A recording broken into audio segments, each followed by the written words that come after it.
Greetings and welcome to Prison News. I'm your host, and what we're going to do today is read a little bit of the Mcguffey's readers used during the time of the Civil War, not only for inmate children and inmates themselves, but also for the general population and later on in regular schools. Mcguffey's readers were spoken of highly by Henry Ford as one of the biggest influences in his life, and there's quite a bit of history. We're going to go ahead now and read a few of the selected excerpts, the actual lessons that kids would listen to nearly 200 years ago with a slate and a piece of chalk. That's all they had back then.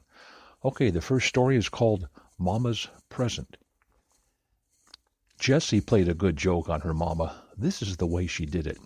Jessie had gone into the woods with Jamie and Joe to get green branches to trim up their house for Christmas. She wore her little cap and the little white furs and her red leggings. She was a merry little girl indeed, but she felt this morning because her mother had said, sadly, "The children will all have Christmas presents, but I don't expect any for myself. We are too poor this year." When Jessie told her brothers about this, they all talked about it a great deal. "Such a good and kind Mama, and no Christmas present. That's sad." "I don't like it," said little Jessie with a tear in her eye. "Oh, she has you," said Joe. "But I'm not something new," said Jessie. "Well, you will be new, Jessie," said Joe. "When you get back, she hasn't seen you for an hour." Jessie jumped and laughed. "Then put me in a basket and carry me to Mama and tell her I'm her Christmas present." So they set her in the basket and put green branches all around her. It was a jolly ride. They set her down on the doorstep and went in and said, "There's a present for you out there, Mama." Mama went and looked, and there, in a basket full of green branches, sat her own little laughing girl. "Just the very thing I wanted most," said Mama. "Then, dear Mama," said Jessie, bounding out of her leafy nest, "I should think it would be Christmas for all mamas, all the time, for they get to see their little girls every day." Next story. Ralph Wick. Ralph Wick was 7 years old. In most things he was a fine boy, but he was too apt to cry. When he could not have what he wanted to cry, and he would say things like, "I will have it anyway." If he was told that something would hurt him and he couldn't have it, he would start to tease or act out or even cry. One day he went with his mother into the fields, and the sun shone, the grass was cut, the flowers were in bloom. Ralph thought he was for once a good boy.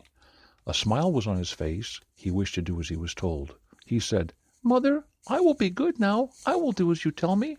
Please let me toss this hay." "That I will," said his mother. So they threw the hay as Ralph wished, and he was very happy. "Now you must be tired," said his mother. "Sit down here, and I'll get a nice red rose for you." "I would like to have one," said Ralph. So his mother brought the red rose to him. "Thank you, Mother," he said, "but you have a white one. Please give me that one instead." "No, my dear," said the mother. "See how many thorns is on its stem? You must not touch it. If you should try to pluck a rose like this, you would be sure to hurt your hand." When Ralph found that he could not have the white rose that he wanted, he began to scream and get fussy, and he snatched it. But he was soon very sorry because the thorns tore into his hand. It was so sore he couldn't use his hand for some time. Ralph did not soon forget this. When he wanted what he should not have, his mother would point to his sore hand. At last he learned to do what he was told. Next. The Storyteller. Peter Pindar was a great storyteller. One day he was going by the school. The children gathered around him. They said, "Please tell us a story that we have never heard." Ned said, "Tell us something about boys and dogs." "Well, let me think," said Peter. I like to tell you kids a story, and you all appear to be acting very civilly today. I'll tell you a new story. It shall be about a boy and some dogs." "Before we sit down, tell us what you're going to tell us." "Well, before you sit down, I want you to sit down in a cool, shady place. Now, John, you must be as still as a mouse. Mary, you must not let your dog Trouser bark or make any noise. I'm going to tell the story right now. A long way from this place there's a land where it's very cold and much snow falls. The hills are very high there, and travelers are often lost among those hills. And around those hills there are some people who keep some very large dogs. Now these dogs are taught to hunt for people who are lost in the snow. Those dogs, they got such a fine scent. They can smell a person. Just by smell alone they can find him. Sometimes it's so dark that they cannot see anything. Those who are often lost end up lying down hidden in those snowbanks. One cold, bleak night, the snow fell fast and the wind really blew. It was loud, shrill. It was quite dark. Not a star could be seen up there in the sky. These good men sent out a dog to hunt for those who might need some help. In about an hour or two, the dog was heard coming back. On looking out, they saw a poor boy was on that dog's back. The poor child was stiff with cold. He could just barely hold on to that dog. He'd lain for a long time in the snow, and he was too weak to walk. He felt something pull him by the coat, and he heard woof, woof, the bark of a dog. He put out his hand, and he felt the dog. The dog gave him another pull. This gave the poor boy some hope, and he took a hold of that dog. He threw himself out of the snow, but he couldn't walk. He couldn't stand. He got on the dog's back and put his arms around that dog's neck, and he held on. He felt sure that the dog did not mean to do him any harm. Thus he rode all the way to the good men's house. They took care of him till the snow was gone. Then they sent him home. Next. A Good Old Man. There once lived an old man in a snug little cottage. It had 2 rooms and only 2 windows. A small garden lay just behind it. Old as the poor man was, he used to work in the fields. Often he would come home very tired and weak with his hoe or spade on his shoulder. And who do you think met him at the door? Mary and Jane, his 2 little grandchildren. They were too young to work except just to pick a few weeds in the garden, or sometimes to bring him water from the spring. In winter, as they were too poor to buy much wood or coal, they had just a little fire, so they used to sit close together to keep warm.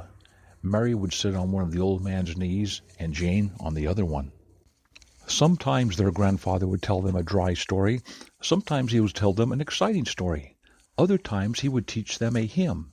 He would often talk to them of his father and of their father, who had gone to sea, or of their good, kind mother who was in her grave. Every night he prayed to God to bless those little girls and to bring back their father in safety. The old man grew weaker every year, but the little girls were glad to work for him, who had been so good to them. One cold, windy night they heard a knock at the door. The little girls ran and opened it. Oh, joy to them! There stood their father.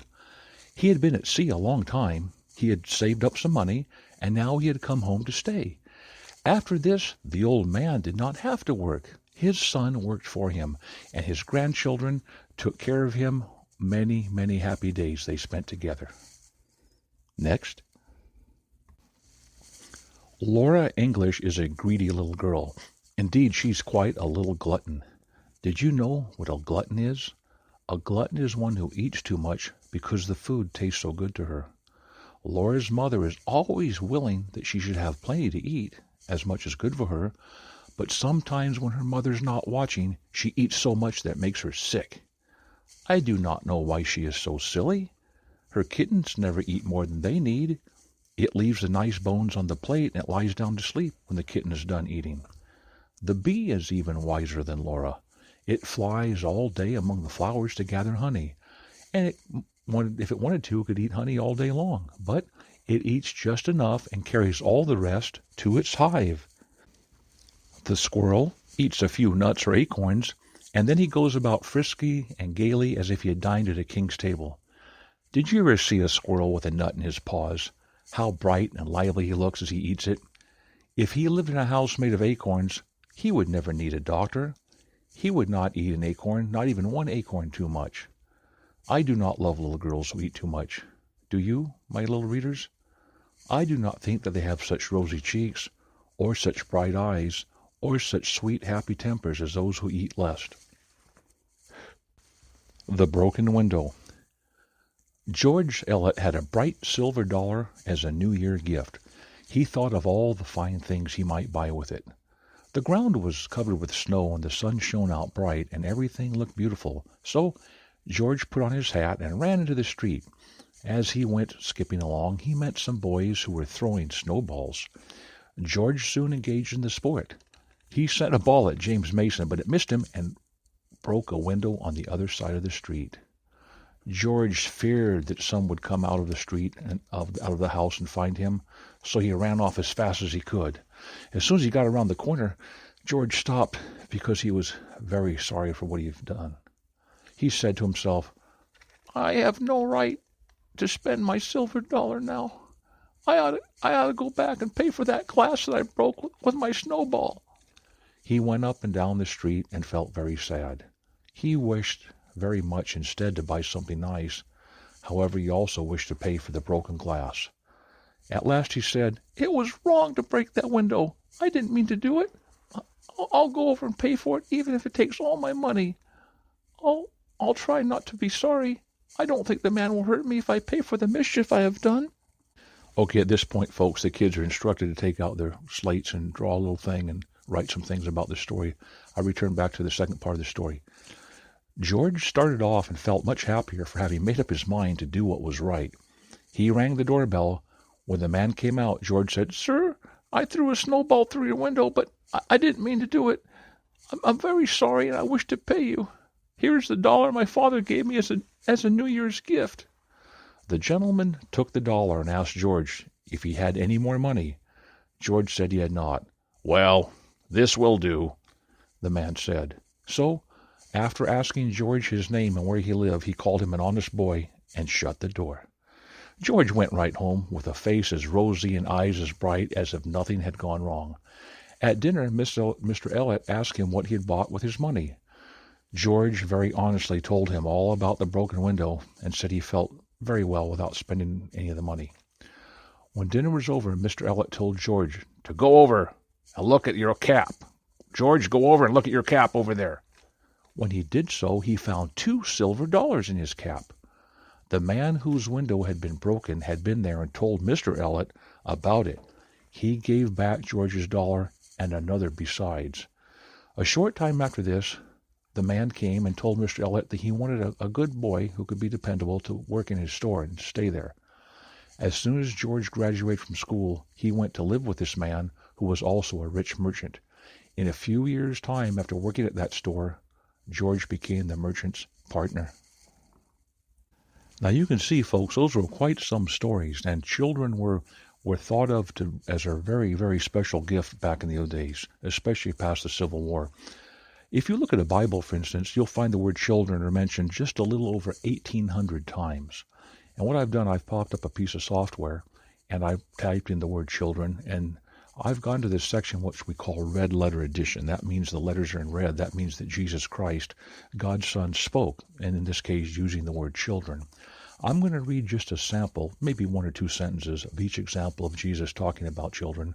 And later on, if you choose to listen to this broadcast from time to time, you'll see how the Mcguffey's readers gets closer and closer to the Word of God, as opposed to maybe some state-run schools that are out there right now.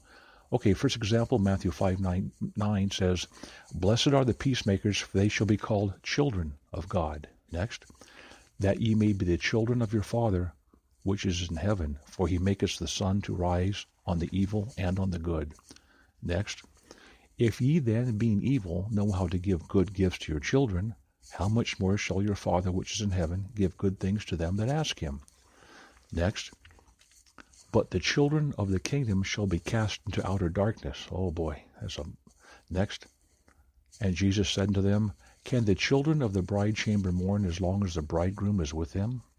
Next, "But wherein shall I liken this generation? It is like unto children sitting in the market and calling to their fellows." Next, "And if I by Beelzebub cast out devils, by whom do your children cast them out? Therefore they shall be your judges." Okay, folks, that just gives you a little bit of a taste right there. Now, for those of you who may be new to prison news, typically we give raw prison news, prison feeds, the things that are going on all over the earth having to do with prisoners, whether they're sent to prison, whether they try to escape, whether there's legislation for or against the prisoners.